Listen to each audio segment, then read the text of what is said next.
L'interview politique d'Europe 1, Jean-Pierre Elkabbach, vous recevez Éric Woerth, député maire Les Républicains de Chantilly. Messieurs, c'est à vous. Et surtout Éric Woerth, promis par Nicolas Sarkozy, promu Monsieur Projet des Républicains. Bienvenue, bonjour. Merci, bonjour. Le congrès PS de Poitiers, c'est un succès ?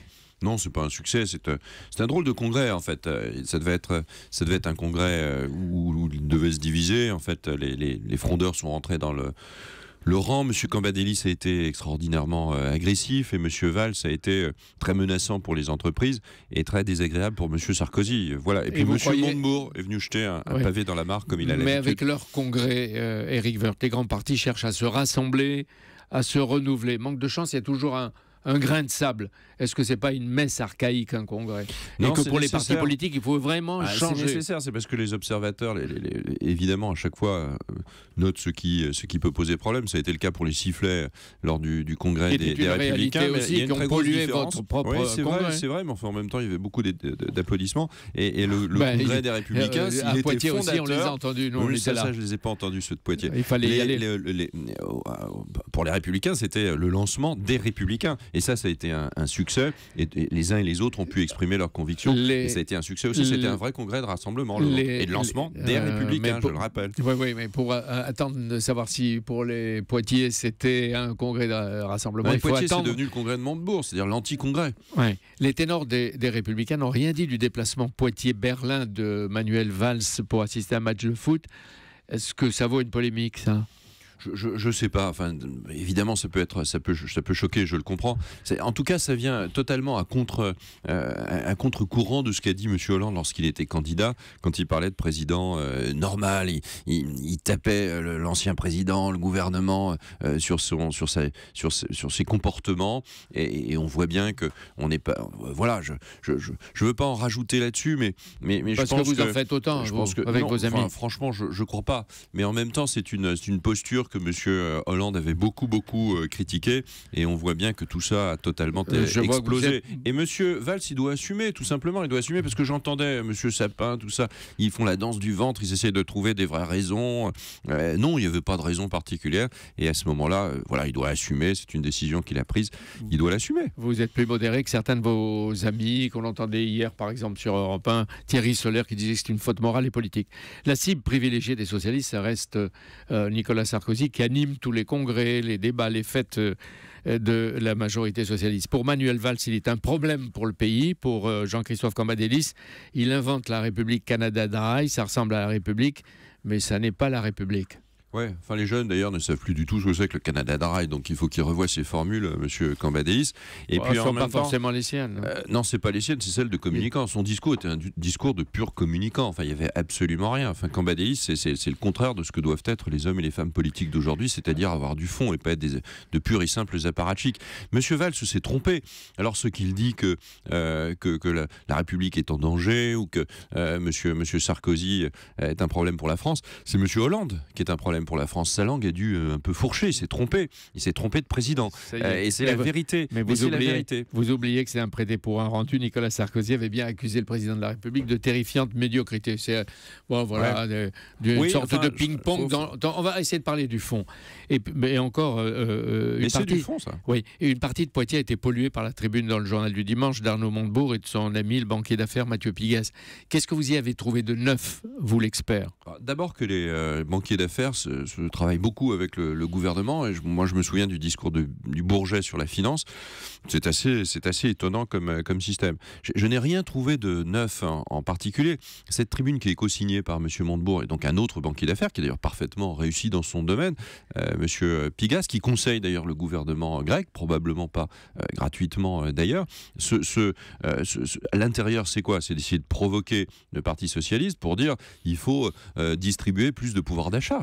C'est ça, c'est ce qui est augmenter la dépense publique. Augmenter la dépense publique. Surtout, faites pas d'efforts. C'est ça qui est à l'intérieur. Ne faites aucun effort. La croissance, il faut la déterminer, il faut l'accélérer, il faut baisser les impôts des ménages et pas des entreprises. C'est le contraire de ce que je pense, et c'est le contraire de ce que beaucoup pensent.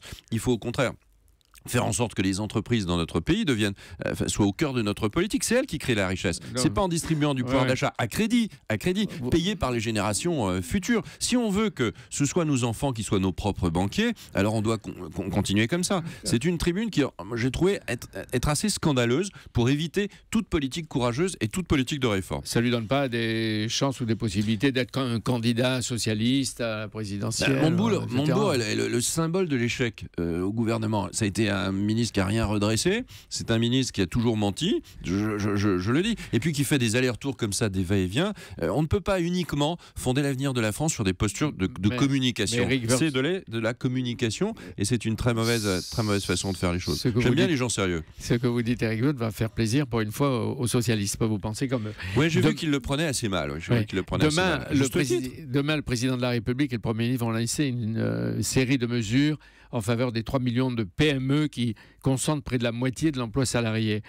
C'est elles qu'il faut aider avec les TPE en priorité. Est-ce que vous leur donnez raison? On va de petite mesure en petite mesure. Il n'y a aucun plan cohérent sur le chômage. Le chômage, il est presque de 5,6 millions de personnes, donc c'est considérable. C'est une violence faite à la société française qui est considérable et aux Français. Et on va de petite mesure en petite mesure. On ne sait même pas ce qu'il y aura à l'intérieur. Si c'est pour des seuils fiscaux, si c'est de se dire, au fond, il y a le versement de transport, etc., plein de seuils fiscaux qu'on déplace de 10 à 11 ou à 12 salariés, il faut admettre que le moins qu'on puisse dire, c'est que c'est pas un programme qu'est-ce qu'il faut cohérent. Alors d'essentiel? Il faut réformer les choses. Vraiment, il ne faut pas tourner autour du pot comme l'est la loi Macron ou la loi Rebsamen même. Il faut changer le code du travail. Il faut réduire considérablement les charges qui pèsent sur les entreprises pour provoquer de l'investissement. Quand il n'y a pas d'investissement, il y a du chômage. Tous les autres pays l'ont fait, monsieur El-Kabbach. Tous les autres pays l'ont fait. Et nous ne le faisons pas. Ça fait 3 ans qu'on fait du surplace au mieux. Monsieur Projet, le prélèvement d'impôt à la source sera engagé en 2016. D'ailleurs, c'est intéressant, j'ai lu le livre La boîte à idées, une crise devenue française que vous publiez à l'Archipel il y a quelque temps. Donc, c'était une idée que vous aviez. Oui. Michel Sapin dit que ce sera opérationnel en 2018. Vous y êtes favorable?